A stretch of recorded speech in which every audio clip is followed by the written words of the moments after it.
I mentioned earlier that we would have a talk about Israel, and I'd like to call on our Israel advocate, really more than anything else. That's Keith's life and life's work, I'd say, other than being a fabulous attorney. It's advocating for Israel and the American-Israel relationships. I call Keith Elkins to come forward, please.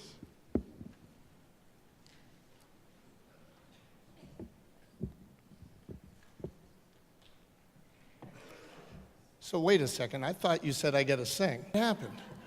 All right, fine. Trust me. It's not where you want to be.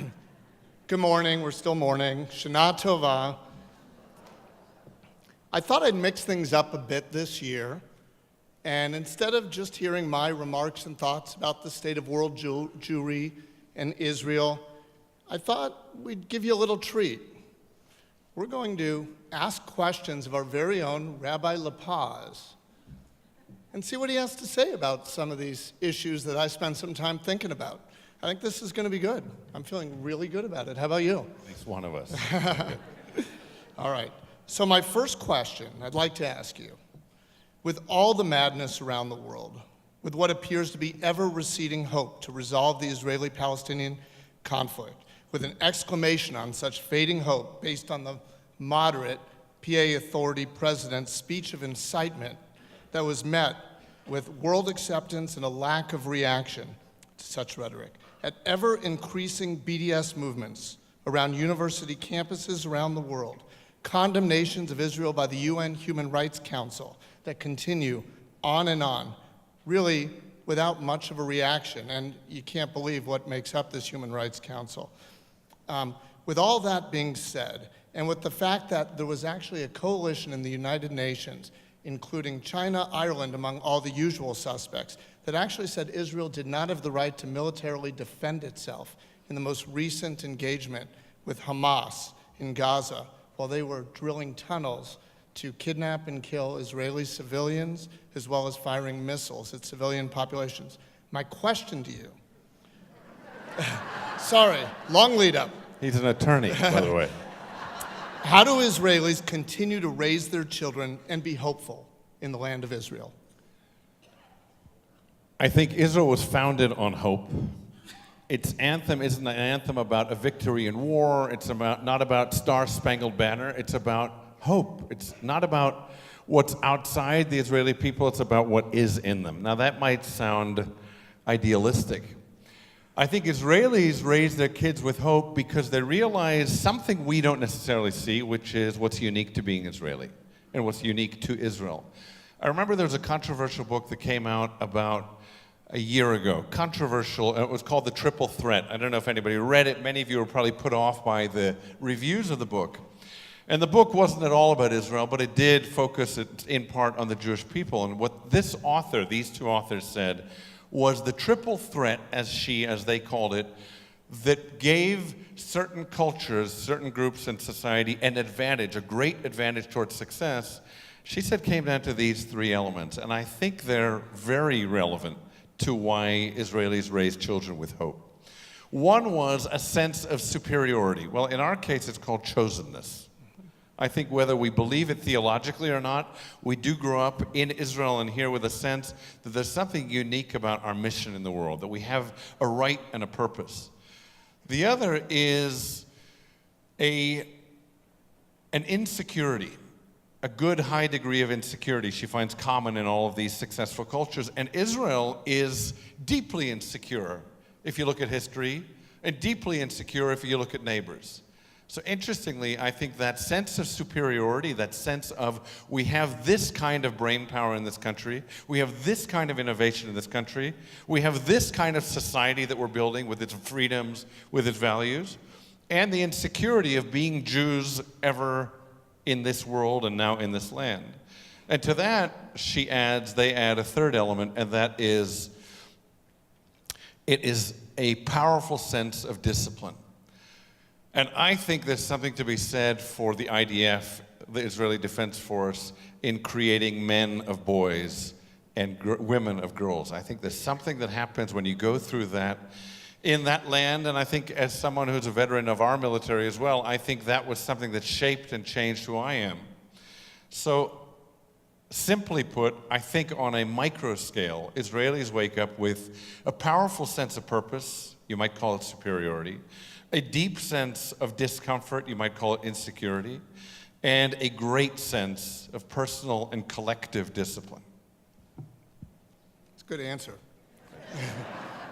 All right, he gets an A on the first question. All right, next question.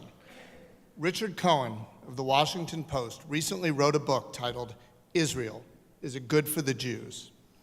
With the significant rise of anti-Semitism that appears to have coincided with the recent war in Hamas, with chants of death to Jews heard on the streets of Paris again 120 years after the Dreyfus affair, with calls throughout other parts of Europe for the destruction not only of Israel, but also of Jews, perhaps for the first time in a generation, many Jews actually feel afraid. Is Israel, in fact, good for the Jews, or does it merely put a target on our backs and allow people who are virulent anti-Semites to mask that as a political position? I think a year ago, we would have answered the question differently. The answer would have been the same, but the circumstances would have been different 10 years ago, 40 years ago. Today, on this Yom Kippur, I would say categorically, fundamentally, the Jews of the world need Israel. That, to me, has never been clearer. One of the things, Keith, that happened this year, in my realization, is that we started to see the differences more clearly. We started to see that Islamism is in Africa, and it's in East Asia, and it's in the Middle East. It's all over the world, and it's apart. It's separate from 67 or pre-67 or post-67 borders in Jerusalem. It's actually a movement that has its own force, its own reason for being, and as frightening as that reason is. And I think one of the reasons that Israel has a reason to be is because as a student of history, as you and I are of our history, I see that we were never German enough to be German. We were never French enough to be French. We were never English enough to be English. We were always Jewish. We were always the outsiders. The SS St. Louis reminds us of why we need an Israel today. The Dreyfus case reminds us of why it really isn't about a state, and it isn't about real estate in the Middle East. It's about a peoplehood. And anti-Semitism is something that is sociopathological and not political. To me, it's about something ugly in the seed and seat of part of humanity that is about a hatred of the other, that has always been about a hatred of the other, and we happen to represent the ultimate other because of our successes, because of our contributions to the world's culture and heritage, and simply, I think in some cases, because we defy logic that we're still standing here having this conversation. Not just you and I. Well done. Final question. On Rosh Hashanah, you talked about life, liberty, and the pursuit of goodness. That really resonates with me and is absolutely, in my view, the path to a purposeful and happy life. But I'd like your thoughts on how this aligns with our support for Israel and the actions that we can take. I had a conversation with you over breakfast, and it was 6 years ago, before we took our first. We've had a few conversations, a few breakfasts. We have eaten. I don't want to mention food, but Right. food. I think we had eggs. Anyone here With hungry? salmon. Anyone hungry? I think it was salmon and eggs. And the conversation that I had with you, that I've repeated a number of Right, to move times, the mic away from was this conversation about realizing my epiphany that I have two hands and they're limited in size. And what I want to do with my breath and with my hands is have as great a reach as I can and as powerful in a positive way an impact as I can have in the time that I'm given a microphone or even just life.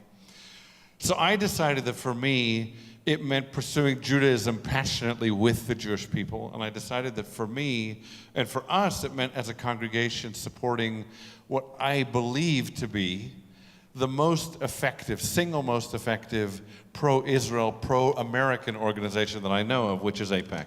And I say pro-American because America needs Israel to exist exactly where it does. I think that was questionable a few years ago. I think right now that's becoming very clear that America and I'll say civil society needs an Israel to be exactly, sadly, dangerously in the neighborhood in which it lives.